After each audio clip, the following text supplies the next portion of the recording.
Got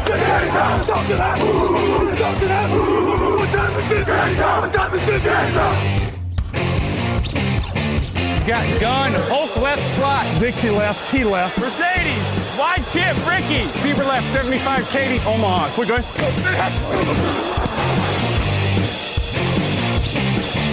Last play of the game. Who's gonna win it?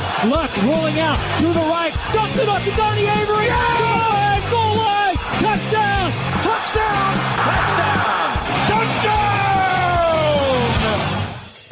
Salut tout le monde, bienvenue dans le podcast Touchdown Actu numéro 404. Raoul Villeroy au micro, très heureux de vous retrouver pour un nouvel épisode.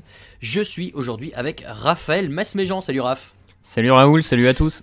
Vous ne l'entendez pas, mais Alain Mattei est à la technique. On le remercie de faire le Camille aujourd'hui. Plus que 3 matchs et ce sera fini, messieurs dames. On entame le Championship Weekend avec les finales de conférence. Grosse preview dans cet épisode, bien sûr. Le sujet du jour, ce seront les Cleveland Browns, qui ont connu une progression fulgurante là sur les 20, en tout cas après 20 années ou presque de lose, on peut le dire. La question qu'on va se poser, c'est comment faire encore mieux. On aura un petit point, bien sûr, sur les pronos avec, attention, des retournements et vos questions en fin d'émission. Est-ce que Raphaël, tu es prêt ? Au taquet. Alors, c'est parti.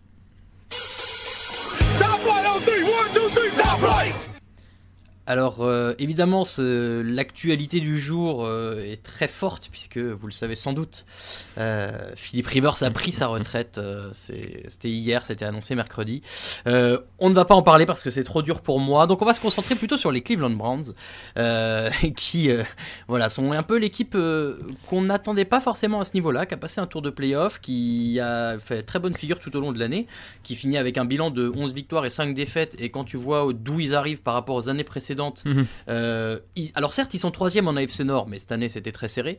C'est quand même une énorme progression. Maintenant, on attend toujours d'une équipe qu'elle puisse aller jouer le titre. Raphaël, qu'est-ce que peuvent faire ces Cleveland Browns pour grappiller encore des places et peut-être espérer un jour toucher le Graal dans les saisons qui viennent? Alors, comme tu dis, déjà faut peut-être insister quand même sur le bon, presque spectaculaire quand même, j'ai envie de dire, qu'on fait les Browns. Pour rappeler qu'il y a 3 ans encore de mémoire, ils sortaient d'une saison à 0 victoire. Tout à fait, en 2017. 3 ans après, ils sont à 11-5, ils passent un tour de play-off.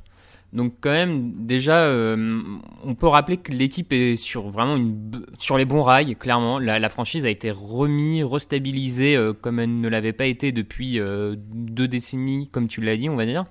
Ouais. Donc c'est la base quand même de ce bon travail et ça montre qu'à mon sens, ils ont déjà des fondations solides pour pouvoir se dire, ok, l'an prochain, qu'est-ce qu'on doit faire pour progresser maintenant que les fondations ont l'air d'être vraiment solides.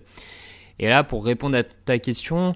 de ce qu'on a vu sur ces playoffs et même de manière plus générale sur l'ensemble de la saison, à mon sens, le premier chantier est celui de la défense. Alors juste pour remettre un tout petit peu en contexte, j'ai regardé leur record depuis 2002 où ils ont participé pour la dernière fois au playoff. En 2007, ils ont fini à 10 victoires et 6 défaites, mais à l'époque, il n'y avait que 6 places en playoff. Ils auraient pu choper, j'ai vérifié, ils auraient pu choper la 7e place. Bon voilà, ça remonte quand même, si jamais, à 13 ans, donc effectivement, cette longue série a pris fin. En défense, il y a... Alors, est-ce qu'on peut dire que cette défense, elle est... c'est pas une... En fait, j'ai en tête des défenses qui sont très... qui mettent beaucoup la pression sur l'adversaire tout au long d'un match.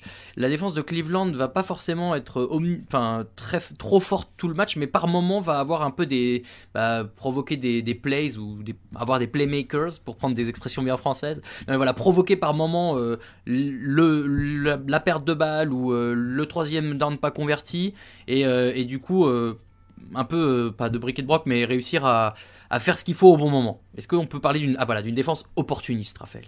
Oui, elle l'a été cette saison, effectivement, et c'est d'autant plus pour ça, j'ai envie de dire, qu'il faut la renforcer, parce qu'elle a besoin peut-être de plus de stabilité le long d'un match, de moins avoir besoin de vivre ou survivre par ses turnovers, comme on pourrait dire. Donc c'est pour ça que je dirais intuitivement vers la défense en premier, et au-delà, et pour être encore plus précis même dans la défense, il me semble que les squads de linebacker, de middle linebacker, mais aussi les squads de cornerback a besoin de renfort. Je trouve que Denzel Ward est un peu tout seul, on va dire, au poste de cornerback. Lui apporter du soutien me semble assez impératif, d'autant plus dans une conférence où ils vont devoir, si leur objectif c'est vraiment de remporter le Super Bowl dans les prochaines années, ils devront quand même a priori passer par des obstacles comme les Bills qui ont 2-3 très bons receveurs, comme les Chiefs qui ont 2-3 très bonnes cibles. Donc tu as besoin d'avoir plus qu'un cornerback à mon sens pour pouvoir remporter le Super Bowl dans les années à venir. À l'avant, il y a quand même du matos. Alors derrière, on peut en parler, mais devant, tu as quand même Myles Garrett qui est un leader sur le terrain en termes de stats, en termes d'état d'esprit, de ce que tu veux. Sheldon Richardson à côté de lui peut être tiré vers le haut aussi. Et est-ce que la draft et doit être du coup la priorité pour aller chercher des défenseurs, ou tu penses qu'il y a des free agents qui pourraient être intéressés et qui pourraient apporter rapidement du matos du côté de Cleveland? Alors pour être totalement franc, j'ai pas leur masse salariale en tête, donc je sais pas trop si cette intersaison ils sont en mesure d'être parmi les grands agitateurs, on va dire, du mercato, pour emprunter une autre expression à un autre sport. Mais oui, la draft, la free agency potentiellement suivant les besoins. Après, en rappelant que cet été, ils pourraient décider de dépenser un peu de leur argent quand même sur, pourquoi pas prolonger des Baker Mayfield, des Denzel Ward, des Nick Chubb qui, sauf erreur de ma part, seront l'an prochain dans leur dernière saison sous contrat. Donc ils peuvent les prolonger avec un an d'avance, on va dire. Ça peut, pourquoi pas, être aussi une façon d'utiliser l'argent cette année.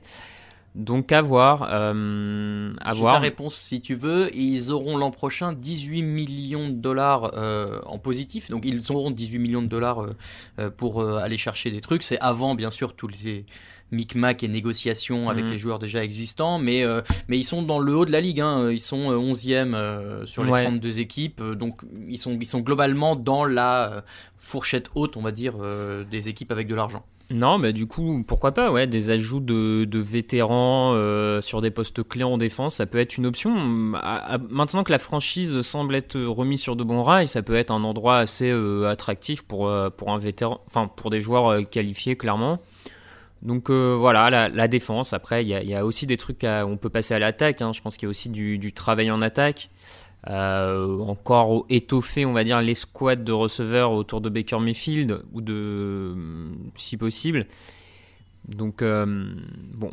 Le jeu au sol peut être la locomotive de cette attaque l'an prochain, avec cette espèce de duo Nick Chubb, Kareem Hunt, qui peut porter le ballon longtemps pendant un match.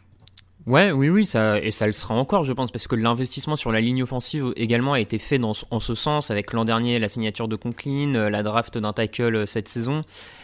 Il y a cette volonté de continuer à imposer ce jeu au sol, et je pense qu'ils vont s'axer là-dessus, bien entendu. Il faudra quand même, à mon sens, filer un peu plus de responsabilité, on va dire, à Baker Mayfield dans le jeu offensif pour vraiment que l'équipe passe un palier. Je pense que Stefanski a installé un jeu au sol, une ligne offensive très solide cette saison. Pour moi, la petite étape supplémentaire, ça va être que le jeu aérien se mette au niveau du jeu au sol, histoire de devenir une attaque très complète.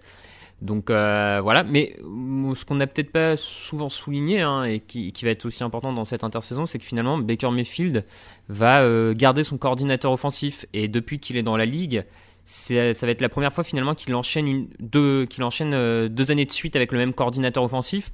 Donc ça devrait quand même lui faire du bien, ça devrait faire du bien à tout ce jeu aérien.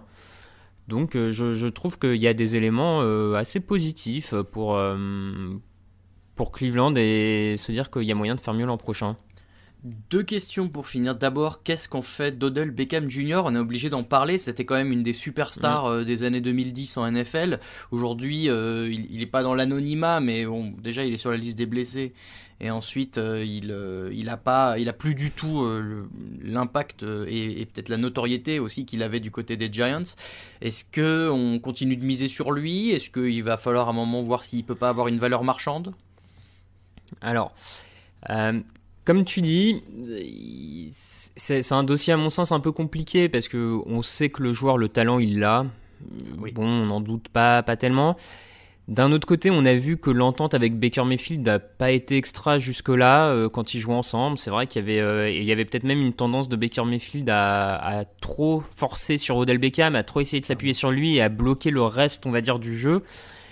Maintenant, je me dis, et après là, par contre, on va rentrer peut-être dans de la psychologie de comptoir et on n'aura pas forcément une vraie réponse dessus, mais est-ce que à quelque part, de la part d'Odell Beckham, le fait de voir que l'équipe est capable d'aller en play-off sans lui, de passer un tour sans lui, et est-ce que c'est pas quelque chose sur lequel Stefanski, son entraîneur, peut travailler en lui disant, bah tu vois, t'es un élément parmi d'autres dans l'équipe, on arrive à faire des choses sans toi, remets-toi en question. Enfin, tu vois, l'obliger à se re-questionner sur son apport, sur sa plus-value, peut-être le remettre dans le droit chemin, j'ai envie de dire. Et donc, retrouver un peu un Odell Beckham qui part sur un nouvel état d'esprit. Si c'est possible, à mon sens, tu le gardes. S'il revient avec des convictions un peu plus collectives, on va dire. Tu peux le garder. Par contre, si le mec continue, et ça, c'est au coach des Browns d'avoir une idée là-dessus, s'il continue à vouloir être la diva qu'il n'est plus forcément, bon bah là effectivement essaye d'aller récupérer quelque chose pour lui. Après, sa valeur marchande à l'heure actuelle, je sais pas bien ce qu'elle est, hein. Sortie de blessure, comportement difficile. Mais on a vu qu'en NFL, tu peux vivre sur ta gloire passée plusieurs années, donc peut-être qu'il y aura des GM qui seront un peu foufous pour essayer d'aller les chercher. Et dernière question du coup sur ces Browns, qui va pouvoir un peu résumer tout ce qu'on a dit, mais est-ce que Baker Mayfield pour toi est capable d'aller gagner un Super Bowl ? Je pense que oui. Je pense que oui. Alors,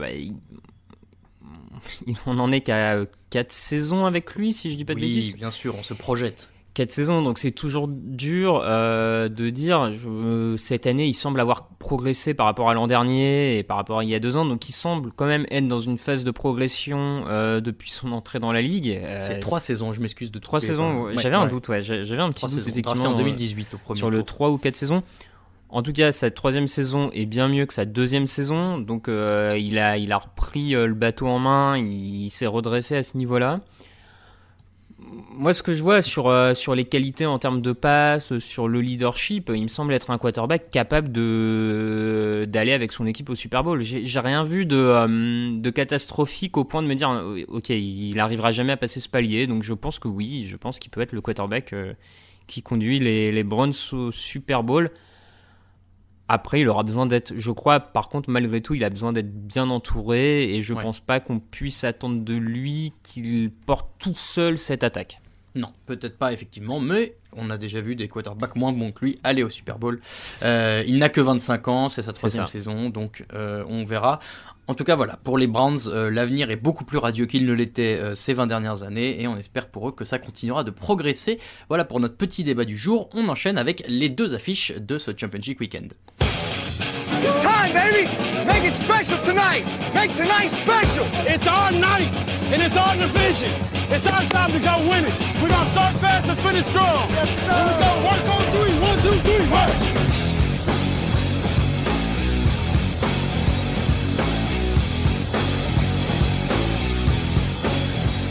Ah, comme cette musique me met dans une espèce de transe guerrière, surtout à l'annonce des pronos. Haha, oui, car vous ne vous trompez pas, les pronostics, tout est changé, tout est complètement remanié, rien n'est fait. Si une chose est faite quand même, et il faut le reconnaître, Alain Mati va remporter, c'est officiel, c'est mathématique, les pronostics de cette édition 2020. Cette intervention. Évidemment, il était obligé. Bravo à lui. Nous aurons bien sûr une cérémonie de remise virtuelle des trophées virtuels en fin de saison. Parce que pourquoi les résultats du Divisional Round, quels étaient-ils? Il se trouve qu'Alain a fait un perfect avec 8 sur 8, mais moi aussi, 8 sur 8. 6 sur 8 pour Camille et 4 sur 8 pour Raphaël et Grégory. Terrible. Ce qui fait que en tête, Alain reste premier avec 195, Raphaël reste deuxième avec 183, mais derrière ça change puisque je prends la 3e place au nez et à la barbe de Greg avec 180 points contre 179 et Camille en fin de peloton est à 178 mais c'est rapproché de Grégory. Voilà, donc vous l'avez compris, on prend 2 points par match, il reste 6 points potentiels, donc tout est encore possible pour les 4. Oui, c'est ça, pour les 4 rounds de fond. restez bien jusqu'au bout de la saison pour le dénouement avec, on l'espère, un Raoul Villeroy en deuxième position. Alors, les matchs de la semaine, quels sont-ils? C'est facile, il n'y en a plus que 2, on l'a dit, les finales des conférences. On va commencer par la conférence NFC qui sera la première à jouer. Ce sera dimanche à 21h05. Les Tampa Bay Buccaneers face aux Green Bay Packers. Les Buccaneers qui se sont défaits des Saints et les Packers qui se sont défaits des Rams. Dans un match d'ailleurs où bon voilà, il y avait malheureusement pas beaucoup de suspense. Alors il y a beaucoup de choses à dire sur ce match-là, Raphaël. Je sais pas par quoi tu voudrais commencer. Alors déjà on peut parler de l'affrontement Brady, Rodgers, bien sûr, les étincelles, le glamour, tout ce que vous voulez, les paillettes. Sachez d'abord qu'ils se sont rencontrés seulement 3 fois, mais jamais en playoff, évidemment, puisqu'il n'y a pas eu de Super Bowl. Packers contre Patriots à l'époque de Tom Brady, qu'évidemment ils font partie des plus grands lanceurs de touchdown de l'histoire, qui font partie des meilleurs lanceurs de touchdown de la saison, de tout ce que vous voulez. Tiens, bah voilà, on va commencer par une question facile et un peu provocante, Raphaël. Qui est le meilleur entre Aaron Rodgers et Tom Brady? Bah écoute, sur cette saison, il me semble quand même que Aaron Rodgers est le meilleur quarterback de la saison, celui qui fait la plus belle saison. D'ailleurs, je suis pas loin de penser que c'est peut-être même la meilleure saison de sa carrière. Sur le rendu, sur l'impression, je sais plus s'il avait déjà lancé plus de touchdowns ou pas, mais en tout cas, je trouve que cette année, il dégage vraiment une sérénité à toute épreuve. Donc cette saison, en tout cas, je vais clairement sur Aaron Rodgers. Mais il n'y a pas de honte à Tom Brady, pour Tom Brady à être un peu moins bon qu'Aaron Rodgers à 43 ans face à Aaron Rodgers dans la meilleure saison de sa vie, dans une nouvelle équipe, un nouveau système offensif. Bon, je veux dire, ça va, il n'y a effectivement pas de quoi rougir pour Tom Brady. Alors, on arrive toujours à un moment de la compétition où forcément l'expérience joue. L'expérience, les deux ils l'ont. Les deux coaching staff l'ont un petit peu moins peut-être. C'est paradoxal. Pour une fois, là, tu as 2 quarterbacks qui ont à chacun plus d'expérience que les 2 coaching staff réunis. Aujourd'hui, de ce que tu as vu toute la saison de Bruce Arians et de Matt LaFleur, est-ce qu'il y en a un qui t'a l'air mieux armé pour ce genre de rendez-vous, qui a l'air d'être capable d'apporter ce qu'il faut au bon moment pour son équipe? Alors, si on parle sur les coachings, j'avoue que je sais pas trop, parce que je me demande si à titre personnel, c'est peut-être pas pour moi les 2 interrogations, 2 des plus grosses interrogations pour chacune des équipes en fait, ce coaching staff. Parce qu'ils sont ils sont forts, infaillibles peut-être? Non, je dirais pas ça comme ça, mais disons qu'on a vu un Matt LaFleur qui cette saison a pris 2 ou 3 fois des roustes, et notamment une fois en saison régulière contre Tampa Bay. Et à chaque fois, quand les Packers prenaient une rouste, Matt LaFleur n'était jamais capable de redresser son équipe, de s'ajuster à la mi-temps, de trouver les adaptations. Donc ça m'inquiète un peu si jamais le match dimanche part dans le mauvais sens pour Green Bay. Et de l'autre côté, on a quand même un Bruce Arians qui, alors c'est ce qui fait parfois son succès, c'est ce qui peut causer sa perte, mais qui vit avec sa philosophie d'un jeu offensif très, très vertical, très dans la profondeur, et qui parfois semble donner l'impression qu'il n'est pas capable de faire autre chose. Et donc pareil, si jamais Green Bay arrive à bloquer ce jeu tout en verticalité de Tampa Bay, à quel point Bruce Arians est capable de mettre de l'eau dans son vin, de changer son playbook, de se réadapter. Voilà, j'ai 2 coachs en fait qui m'interrogent sur leur capacité d'adaptation. Et comme a priori il y en a peut-être un pour qui ça va moins bien se passer que l'autre, voilà, j'ai un peu d'interrogation sur lequel va être capable de passer un peu ce cap, de battre ses démons intérieurs, j'ai envie de dire. Mais, oui, c'est joliment imagé. Figure-toi que c'est rigolo, tu dis que Tampa et Green Bay se sont effectivement joués cette saison. Green Bay avait gagné 38-10. Ils s'étaient joués en semaine 6. Figure-toi qu'en semaine 6, il y avait un autre match qui était Buffalo contre Kansas City. Voilà, qui est l'autre affiche de ces finales de conférence. Ça n'importe rien forcément à l'aspect sportif, mais c'est rigolo. Voilà, vous le saurez. Alors, comme ça se jouera pas forcément sur le coaching staff, ça va jouer sur le terrain, évidemment. Est-ce qu'il y a un des affrontements qui te semble plus... La dernière fois avec Alain, on disait il y a toujours, quand une équipe a le ballon, c'est force contre force parce que c'est une super attaque contre une super défense. Là, ces deux équipes-là, les Packers et les Buccaneers, alors évidemment que les deux attaques et les deux défenses se valent pas entre elles, mais j'ai quand même l'impression qu'on est sur deux équipes très équilibrées avec de chaque côté du ballon des joueurs qui sont capables soit d'avancer, soit de bloquer, évidemment ça dépend de ton poste. Est-ce que il y a un affrontement qui te semble un peu plus tendu ou équilibré que l'autre? C'est pas facile à dire parce que comme tu dis on a deux équipes, notamment je trouve que Tampa Bay est vraiment bien équilibré entre son attaque et sa défense, où on a à mon sens des deux côtés du ballon ils étaient largement top 10 de la saison. Alors que Green Bay pour le coup était une des toutes meilleures attaques de la ligue. Par contre sa défense je la trouvais en tout cas en cours de saison régulière un peu plus moyenne on va dire. Donc il y a peut-être un peu plus de différence entre l'unité offensive et l'escouade défensive de Green Bay. Du coup ce qui me fait dire que l'interrogation principale c'est comment Green Bay va être capable de bloquer le jeu aérien de Tampa Bay. Est-ce qu'ils vont être capables d'empêcher Tom Brady de suivre le rythme potentiel d'Aaron Rodgers? Est-ce que Green Bay va être capable de mettre assez de pression avec Za'Darius Smith et Preston Smith notamment sur Tom Brady et une ligne offensive de Tampa Bay qui s'est bien débrouillée jusque-là en post-saison, donc en play-off?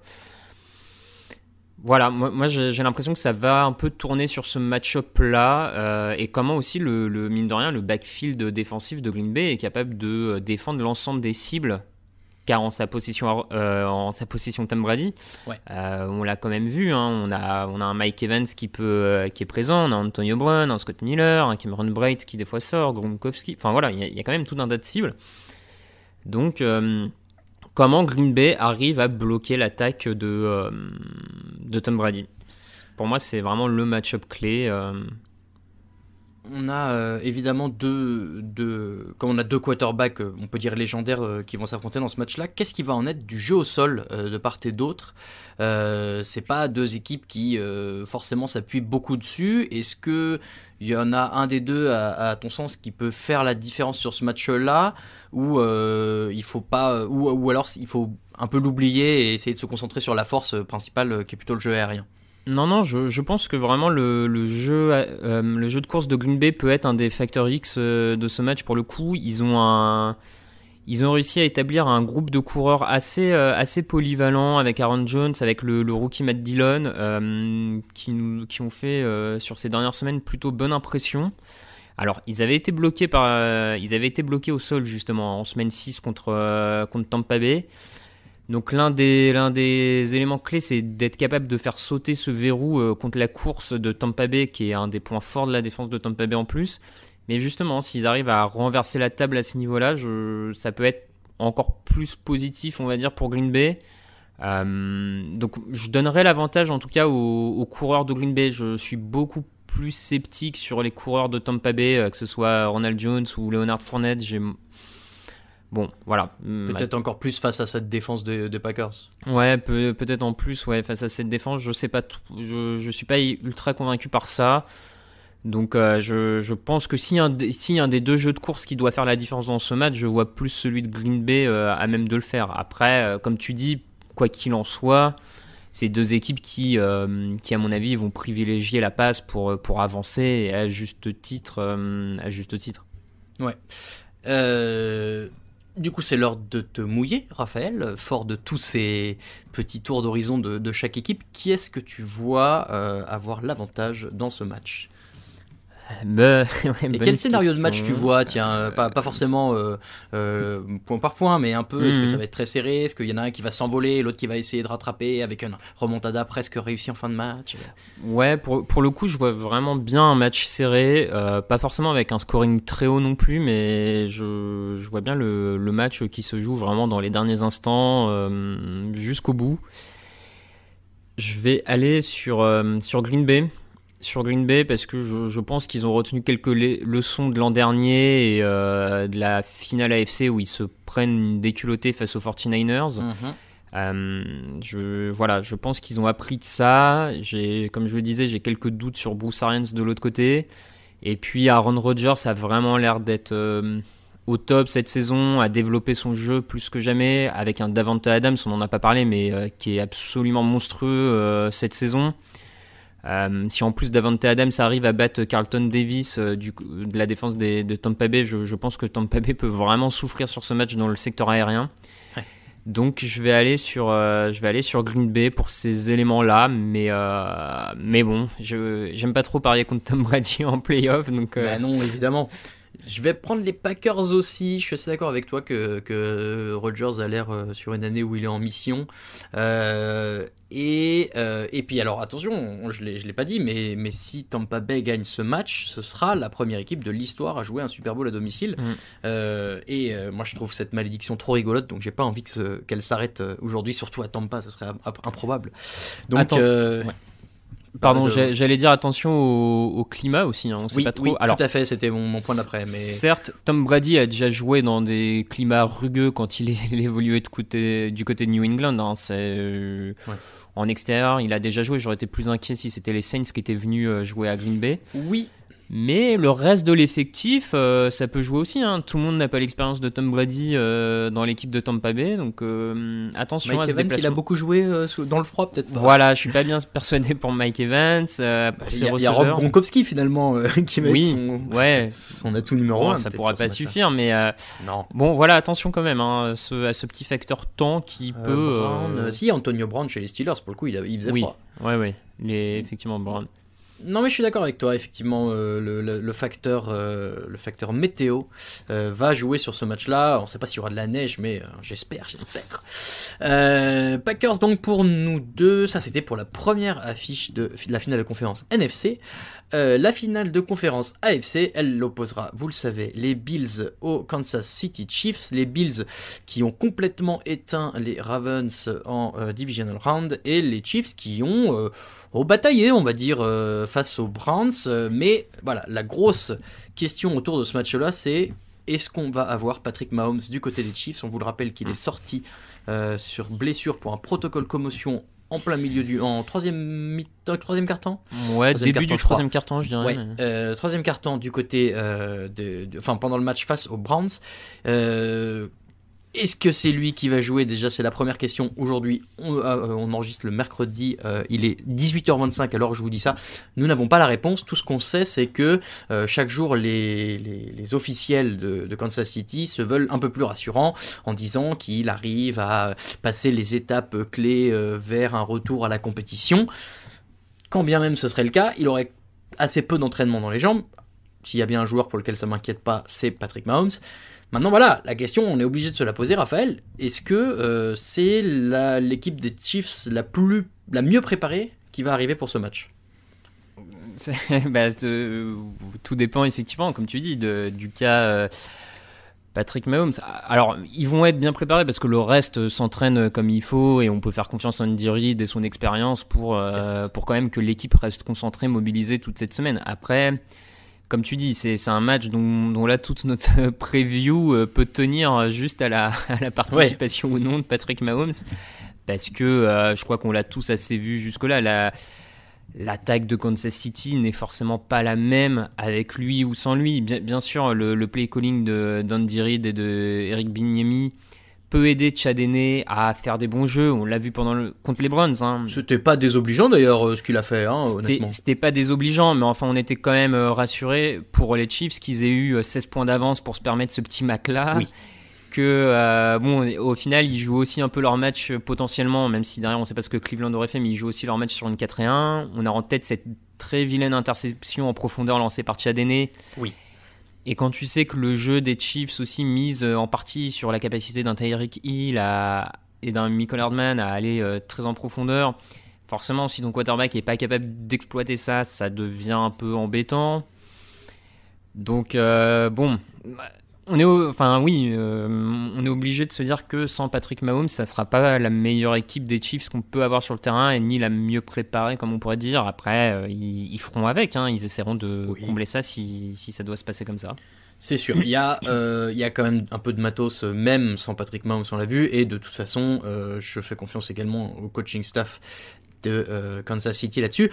Le truc, c'est qu'en face, c'est pas Joe le rigolo, c'est quand même les Bills qui sortent d'une saison en fanfare, on peut le dire, hein, avec Josh Allen qui sera probablement pas MVP, mais qui dans une saison où tout le monde aurait été un peu moins bon aurait largement eu sa place dans les débats, voilà, qui vient en plus armé de cette attaque aérienne qui fait peur, d'une défense qui est capable d'éteindre complètement une équipe adverse. Si cette défense de Buffalo, elle doit affronter Chad Henne ou un Patrick Mahomes un peu réduit, est-ce qu'elle peut pas bloquer complètement, non, mais bloquer suffisamment Kansas City? Alors effectivement, on a vu que la défense des Bills était mieux en cette fin de saison régulière et en ce début de playoff qu'elle ne l'a été en cours de saison, ça c'est une évidence. Elle a des armes, enfin on pense notamment à ce backfield défensif où tu as un Tredavious White ou un Jordan Poyer qui sont parmi les tout meilleurs à leur poste et qui ont en plus cette capacité à créer des turnovers, à changer le cours d'un match. Donc effectivement, c'est une défense assez qui peut inquiéter Kansas City encore plus si c'est Chad Henne au poste de titulaire et qui peut inquiéter quand même Patrick Mahomes quoi qu'il arrive. Oui. Après, bon, il me semble avoir quand même encore quelques lacunes qui peuvent leur poser souci. La semaine dernière, ils ont bien défendu le jeu au sol, mais parce qu'on a un jeu au sol de Baltimore un peu étrange, basé en partie sur Lamar Jackson. Ils avaient eu beaucoup plus de mal, par exemple, à défendre contre Jonathan Taylor des Colts le match juste d'avant. Je trouve que le jeu des Chiefs à la course peut se rapprocher un peu plus de celui des Colts par exemple que de celui de Baltimore, donc bon, à voir. Mais après il y a beaucoup d'armes aussi, comme tu l'as dit, offensives du côté des Chiefs, hein. Tyreek Hill, Kelsey, Hardman, un Watkins qui peut ressortir. Tu sais que le match qui s'était joué entre les Chiefs et les Bills en saison régulière, donc les Chiefs l'avaient emporté 26-17. Ouais. Sur ce match-là, Clyde Edwards-Helaire avait couru 161 yards pour 26 portées. Donc alors, historiquement, sur le dernier match, on ne peut pas vraiment parler d'historiquement, mais sur le dernier match, en tout cas, c'est quelque chose qui a bénéficié aux Chiefs. Est-ce que là, c'est pas un peu leur meilleur espoir avec un Mahomes diminué ou pas de Mahomes, de se dire le jeu au sol, il va falloir bourrer et de temps en temps tenter des trucs parce qu'il y a des playmakers en attaque aussi pour essayer de faire sauter le verrou de Buffalo. Oui, ça peut être totalement l'option un peu choisie par Andy Reid pendant un certain temps de miser plus qu'ils ne l'ont fait cette saison sur leur jeu au sol et utiliser finalement la menace aérienne qu'ils sont pour surprendre les Bills à plusieurs reprises avec le jeu au sol. Ça peut être un de leurs choix, en sachant qu'en plus ils ont au-delà de Clyde Helaire qui était blessé le dernier match, donc je sais pas trop dans quel état il sera, mais ils ont un Williams qui la semaine dernière a fait une bonne sortie quand même contre Cleveland. 78 yards et un touchdown. Non, 78 yards, mais il avait mis un touchdown également au match face aux Bills en saison régulière. Non, mais donc ils peuvent effectivement miser un peu là-dessus pour surprendre Buffalo. Après, on reste avec Andy Reid, donc je pense que quoi qu'il arrive, il n'abandonnera pas son jeu de passe fétiche certes. Pour ça, mais oui, c'est un des combats, c'est un des match-up décisifs. Après, en même temps, on allait y venir, mais je suis aussi intrigué par l'attaque de Buffalo contre la défense de Kansas City. Je trouve qu'il y a aussi beaucoup de choses à dire à ce niveau-là. Eh bien, j'allais te demander justement ce que t'en pensais. J'ai mentionné tout à l'heure le fait que Josh Allen et son bras sont capables d'avancer, mais Josh Allen et ses jambes aussi, alors dans une moindre mesure que d'autres quarterbacks dans cette NFL, mais tout de même, avec un Devin Singletary qui est pas exceptionnel, mais qui gagne pas loin de milliards quand même cette année, donc qui fait le boulot quand il faut. La défense de Kansas City n'a pas toujours été imperméable. C'est pas le moment pour elle de craquer complètement et de se faire manger et de prendre 150 yards par un Stefon Diggs. Non, c'est sûr que c'est pas le moment pour ça. C'est peut-être c'est peut-être même le match-up le plus intéressant, le plus décisif du match dans une configuration, on va dire, où Patrick Mahomes joue, hein, bien entendu. Oui. Partons de ce principe-là. Allez. Oui, exactement. Disons qu'effectivement, si Mahomes joue, peut-être que la vraie clé au final se trouve plutôt dans la confrontation Josh Allen face à la défense des Chiefs. Comme tu l'as dit, c'est la défense des Chiefs menée par le coordinateur défensif Steve Spagnuolo. C'est pas une défense impassable et qui va te bloquer sur chacun des snaps, chacun des drives. C'est vraiment plus une défense dans un style je plie mais je romps pas, parce que j'ai les joueurs capables de faire les actions décisives, à l'image d'un Tyrann Mathieu, à l'image d'un Chris Jones, d'un Frank Clark. Donc ils vont rester encore une fois dans cette philosophie, il n'y a aucune raison que ça change. L'an dernier, c'est ce qui les a portés au bout. Cette année, mine de rien, ils font un bon match contre l'attaque de Cleveland. Ils font quelques sorties, notamment en fin de saison régulière, assez remarquables à ce niveau-là. Donc ça va être la clé, c'est Josh Allen. Est-ce que Josh Allen va se sortir de ce piège-là ? Il va prendre de la pression, parce que la ligne de Kansas City est capable de mettre de la pression. Il va devoir trouver les joueurs clés. Donc on a un Stephen Diggs qui peut faire la différence. Pour moi, c'est vraiment de toute façon, c'est vraiment je le redis, mais c'est le match-up clé. Il y a la défense des Chiefs, j'ai l'impression que c'est un peu une défense qui remplit la feuille de stats. Tu vois, il y a toujours ils vont tous prendre un plaquage pour perte, un petit sac, une passe déviée. Ils vont encaisser des yards, c'est sûr, mais ils vont remplir la feuille de stats, et au final, c'est ça. Ça suffit, parce qu'ils le font à des moments clés du match, et du coup sur une troisième, tu fais un sac, il y a pas de quatrième derrière. Voilà, c'est une défense. C'est un peu une défense opportuniste aussi, on peut dire ça. J'en parlais sur le match d'avant. Je suis d'accord avec toi qu'il va falloir voir comment Josh Allen se débrouille. Le truc, c'est que moi, j'ai tendance à lui faire confiance sur ce qu'on a vu de cette saison et de ce qu'on a vu du reste de son attaque. Et c'est pour ça que je suis un peu embêté au moment de pronostiquer cette rencontre, parce que il y a l'inconnu Mahomes. Maintenant, alors déjà, j'aimerais vraiment pour le spectacle que Mahomes soit là, parce que ce serait dommage, on raterait un des meilleurs quarterbacks, voire le meilleur quarterback de la NFL sur cette affiche-là. Et puis, je sais pas, j'ai quand même envie de croire que même avec Chad Henne ou un petit Mahomes, les Chiefs sont vraiment de quoi faire et embêter Buffalo en attaque comme en défense. Donc je pense que je vais quand même pronostiquer les Chiefs. Ouais. Ok. Non, que fais-tu, Raphaël ? De mon côté, je vais aussi jouer les Chiefs. Depuis le début de la saison, je les donne gagnants. On se dit que là, on part dans l'hypothèse Patrick Mahomes titulaire. Donc, je vais rester là-dedans. Et je pense qu'effectivement, ils ont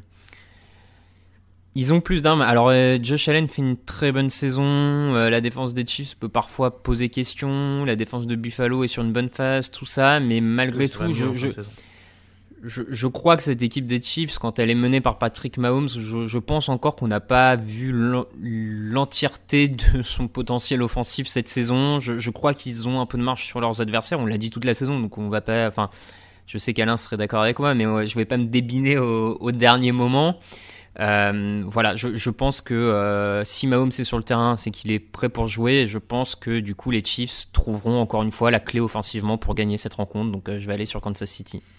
Moi aussi, donc selon nous, en tout cas, ça donnerait un Super Bowl entre les Packers et les Chiefs, ce qui on ne bouderait pas notre plaisir. Ce serait une sacrée affiche au vu des performances des deux équipes de la saison. Voilà pour notre preview de ces finales de conférence. On passe tout de suite à vos questions.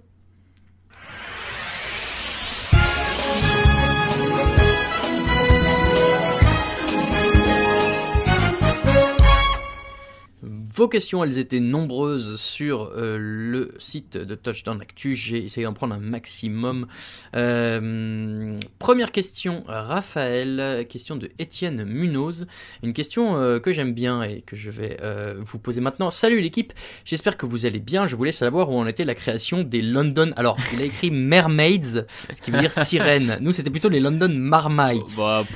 Ouais, pourquoi pas. Et où en sont les discussions avec la NFL pour leur intégration en tant que 33e franchise? Merci pour toutes vos émissions, votre bonne humeur, c'est un plaisir de vous écouter. Merci à toi, Étienne. Raphaël, où en sont les discussions?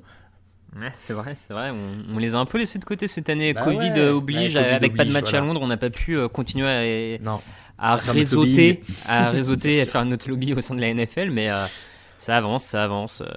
Visiblement, on peut aller chercher Deshaun Watson en plus comme quarterback.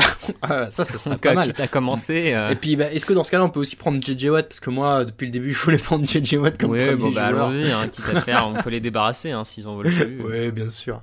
Mais du coup, Mermaids, pourquoi pas? On va y repenser aussi. Oui, il y a la Tamise. Ça peut être rigolo. Question de Jeff The One. Vous n'avez que le choix entre Sam Darnold et Drew Lock. Qui choisissez-vous pour l'année prochaine? Moi, je choisis la retraite dans ce cas-là. Que choisis-tu en fait? Écoute, je vais choisir Sam Darnold. Voilà, Très mais bien. pas. Bon. Sans conviction. Ouais, c'est pas une grande. Question de Cyprien. Salut la team. Beaucoup de blessures de QB pendant ces 10 matchs de playoff. Mahomes, Jackson, Wolford. Est-ce une anomalie statistique ou alors les défenses sont mieux préparées au rush des QB adverses pendant les playoffs? On a vu aussi Josh Allen en jouer un petit peu en faisant du flopping. Oui, bon, on ne sait pas. Je ne sais pas, tiens, est-ce que finalement cette saison sans vraie préparation physique finit par peser un peu plus sur les organismes?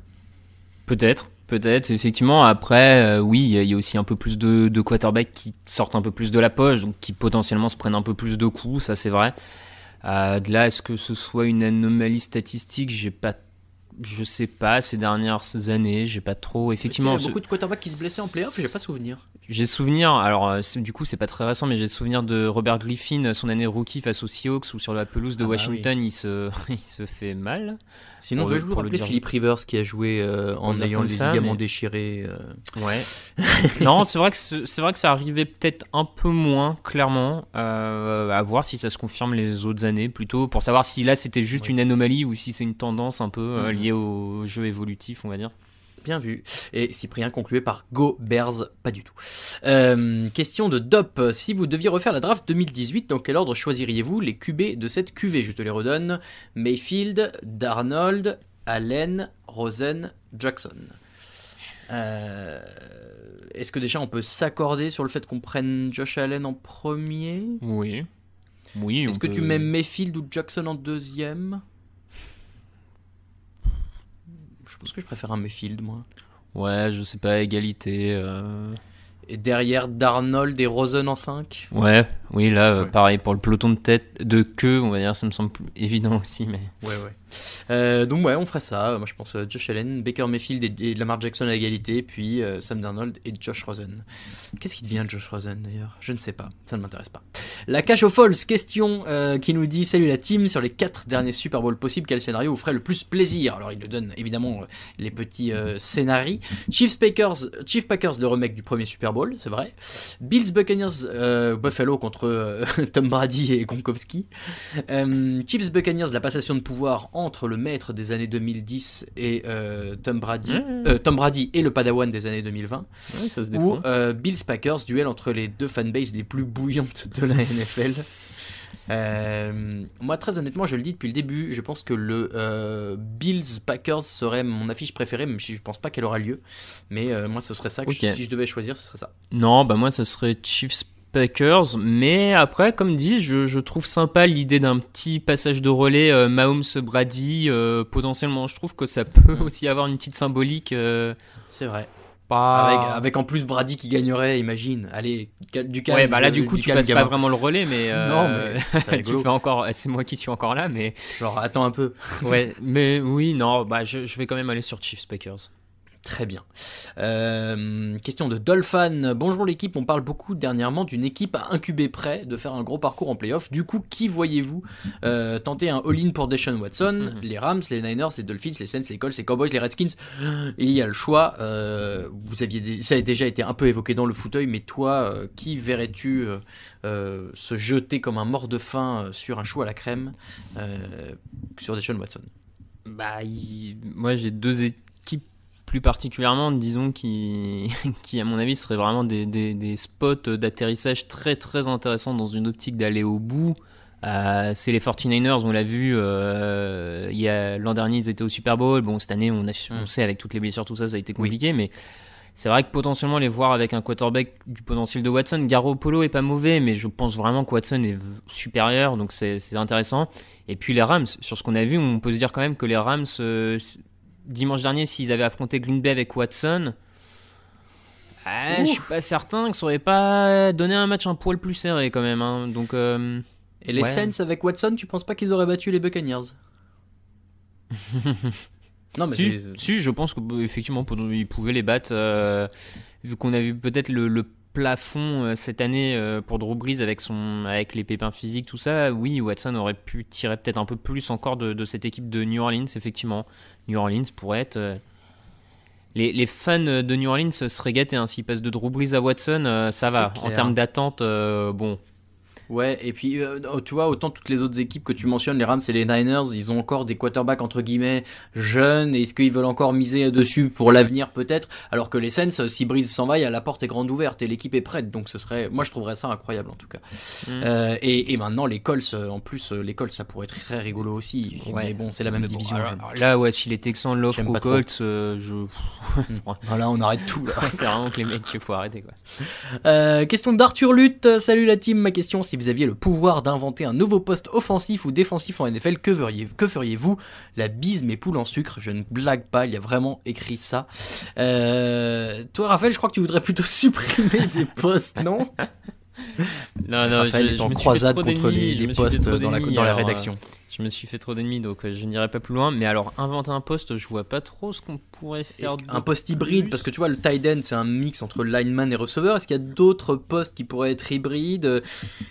Un quarterback receveur? Ah bah Taysom Hill, ça existe déjà. Non, c'est vrai qu'aujourd'hui, il n'y a pas forcément de place pour un truc en plus. Si on devait l'inventer... compliqué, hein. Un punter lineman, voilà, moi je ferais ça, ce serait rigolo. Question de Grabbit Power, oui j'en ai pris plein cette semaine. Salut les gars, de temps en temps on voit des équipes faire rentrer leur second quarterback, pourquoi ce n'est pas plus répandu? Je pense notamment à un quarterback qui passe à côté de son match alors que l'équipe peut avoir un bon backup, ou encore Lamar Jackson bon à la course qui devrait avoir un lanceur en backup et perturber encore plus les défenses. Ça ne se fait pas, encore une fois sauf chez les Saints. Pourquoi? On ne sait pas. Est-ce que ce serait parce que l'ego des quarterbacks les empêche de laisser la place à quelqu'un d'autre? Oui, non, mais je pense qu'il y a plusieurs raisons quand même. Mais effectivement, tu as ça, c'est mettre ton quarterback sur le banc, tu sais jamais l'impact que ça peut avoir derrière en termes de confiance, tout ça. L'erreur arrive, donc le sortir à la moindre truc, ça pose toujours question. Ensuite, rappelons quand même qu'a priori, si le mec est quarterback numéro 2, c'est qu'il est vraiment moins bon que le numéro 1. Donc quand t'as mal fait ton camp d'entraînement. Ouais, donc en théorie, le numéro 2 devrait pas t'apporter beaucoup plus que ça en tout cas. Après, effectivement, on se pose toujours la question quand t'as un quarterback qui est en train de couler dans un match, ça se voit, c'est manifeste. Il y a la question, est-ce que c'est pas mieux de sauver le soldat avant qu'il s'écroule complètement et voilà. Bon, ouais, je sais pas, non, je pense que c'est géré comme il faut, à vrai dire. Très bien. Oui, non, mais si ça se fait pas plus, c'est qu'a priori, il y en a pas forcément besoin aujourd'hui. Question de Jolly Jump, salut la team, connaissez-vous la capacité d'accueil pour les spectateurs au Super Bowl? Ce serait triste pour les Bucks qu'ils y aient au Super Bowl dans leur stade, mais que les fans ne puissent pas y être. Alors, pour répondre tout à fait factuellement, d'abord, la capacité du Raymond James Stadium, figurez-vous qu'elle est de 65 857 places et que ça peut être étendu à 75 000 en cas notamment de Super Bowl. Le record c'était 71 000 pour le Super Bowl en 2001.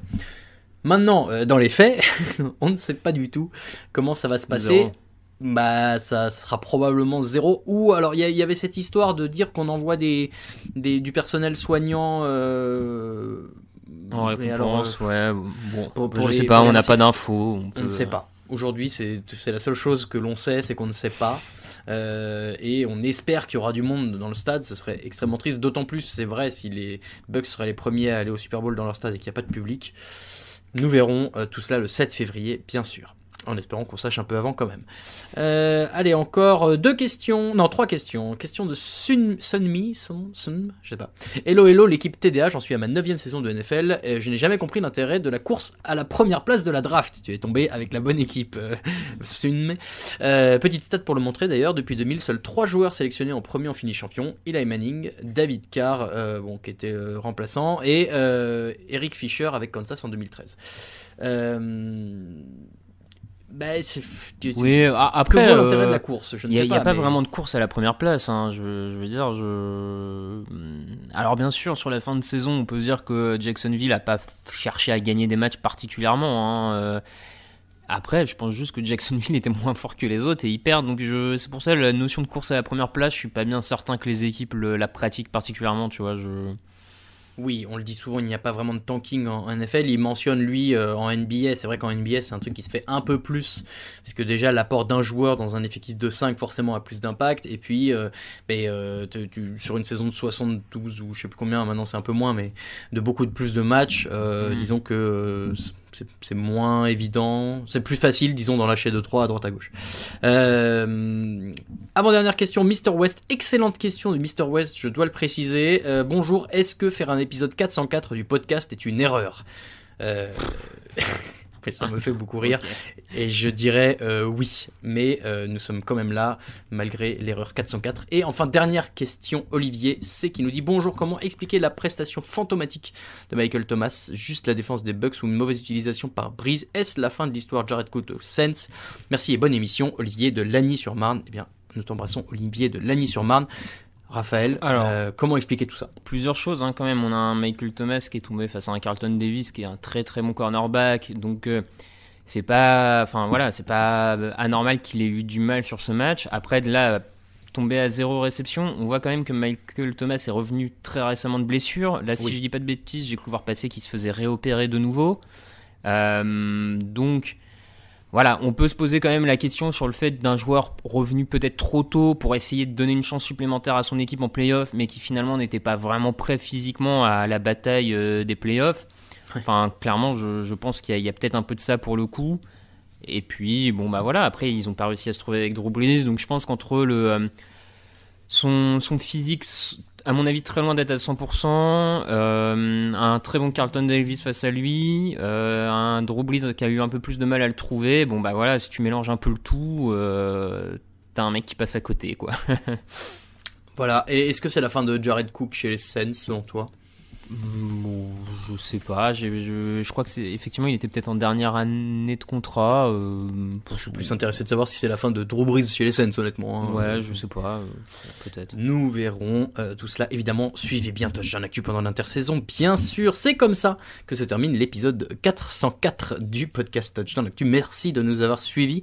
Vous pouvez retrouver le site sur les réseaux sociaux. On est sur TD Actu sur Twitter et Facebook, Touchdown Actu en entier sur Instagram.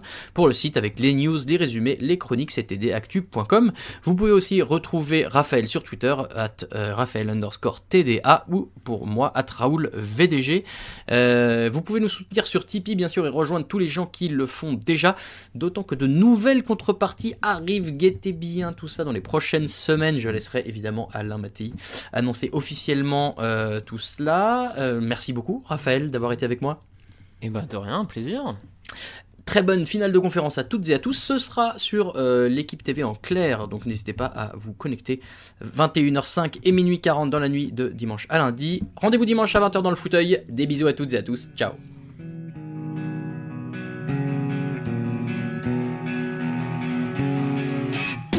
Les meilleures analyses, fromage et jeux de mots, tout sur le foutu est en TDAQ.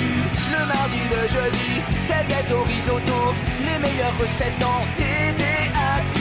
Fumble pour JJ Watt, Bismuth pour Marshall Lynch, Proclass Global Beckham, Tom Brady quarterback, calé sur le fauteuil, option Madame Irma, à la fin on compte les points et on finit en requin.